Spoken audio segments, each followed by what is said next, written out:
Kasih karunia dan damai sejahtera dari Tuhan Allah Bapa kita, dari anaknya Tuhan Yesus Kristus menyertai kamu sampai selamanya. Amin. Selamat pagi saudaraku, selamat memuliakan Tuhan dengan semua aktivitas kita.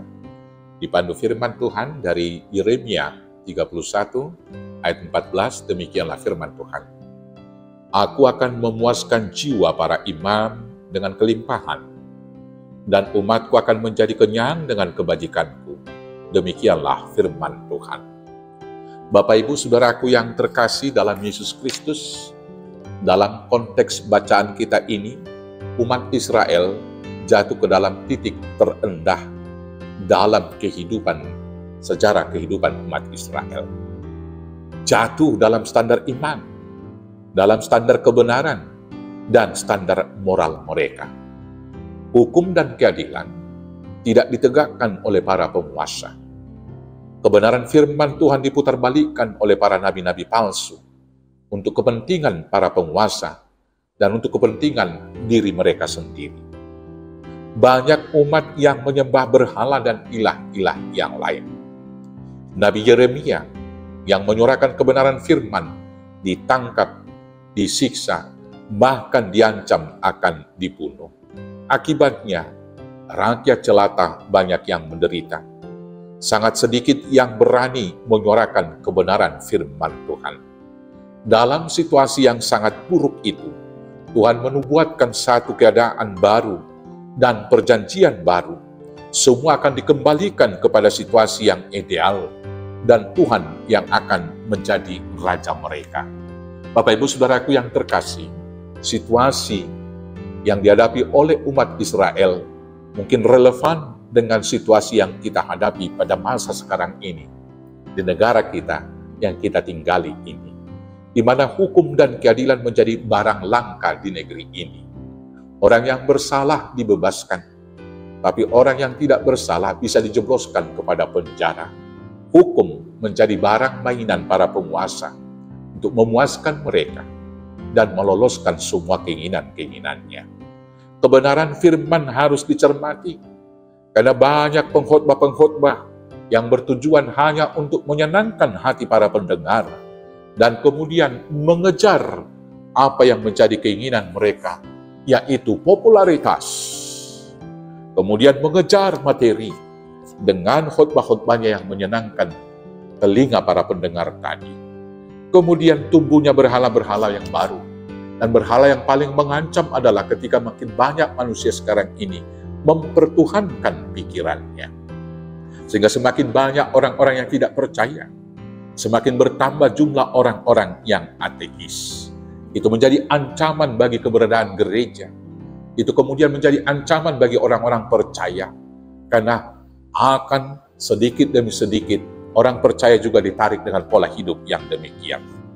Orang yang menyuarakan kebenaran, baik menyuarakan hukum dan keadilan, baik juga mengkhotbahkan firman yang benar itu, akan ditinggalkan dengan alasan tidak enak, mungkin akan dimusuhi, atau bahkan juga akan diancam nyawanya. Untuk situasi yang demikian, Tuhan mengingatkan kepada kita, supaya kita tetap menyuarakan, yaitu firman Tuhan. Walau orang tidak suka mendengarkan kebenaran itu, tetapi tugas tanggung jawab kita adalah menyuarakannya. Walau banyak orang yang berpaling, tetapi kita tidak akan pernah berhenti.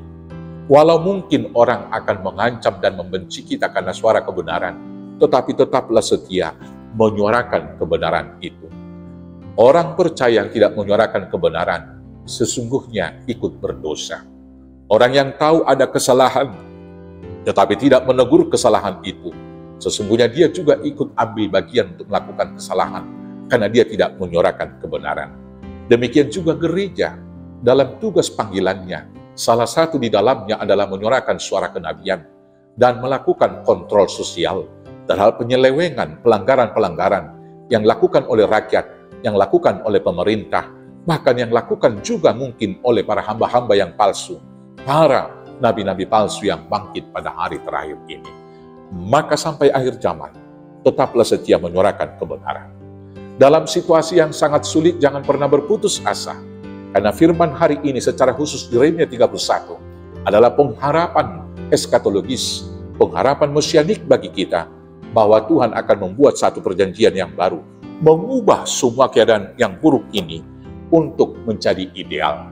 Tuhan sendiri akan menegakkan keadilannya nanti, memberikan upah yang berlimpah, sehingga memuaskan jiwa orang-orang yang benar, memberikan kelimpahan kepada para imam yang menyuarakan kebenaran firman, tetapi yang menghukum orang-orang fasik, menghukum para penguasa yang memutarbalikkan, yaitu kebenaran dan hukum, menghukum orang-orang yang kuat yang menindas orang-orang lemah, tetapi kemudian membalut luka-luka daripada orang-orang yang lemah, dan memberikan semua kesejahteraan dan kelimpahan kebajikan kepada para umat Tuhan yang setia. Maka dalam semua penderitaan kita sekarang ini, setialah sampai mati, suarakan kebenaran, tetap hidup di dalam kebenaran Tuhan, dan bersukacita dalam pengharapan. Tuhan akan mengubah semuanya, dan kita berlimpah-limpah berkat kasih sayang dari Tuhan, di dalam Yesus Kristus Tuhan Juru Selamat kita yang hidup. Amin. Kita bersatu dalam doa. Bapa yang baik, kuatkan, mampukan kami setia menyuarakan kebenaran pada masa-masa sulit ini. Ajar kami untuk senantiasa bersukacita dalam pengharapan, agar tidak satu pun dari kami yang berpaling dari Tuhan dan jatuh kepada kebinasaan, tetapi agar kami dengan setia menanti-nantikan berkat melimpah yang Tuhan sediakan bagi kami ketika Kristus datang kedua kali. Di dalam Yesus Kristus, Tuhan Juru Selamat kami yang hidup. Amin. Selamat menantikan kebaikan Tuhan, selamat menyuarakan kebenaran. Tuhan Yesus memberkati. Horas, horas, horas.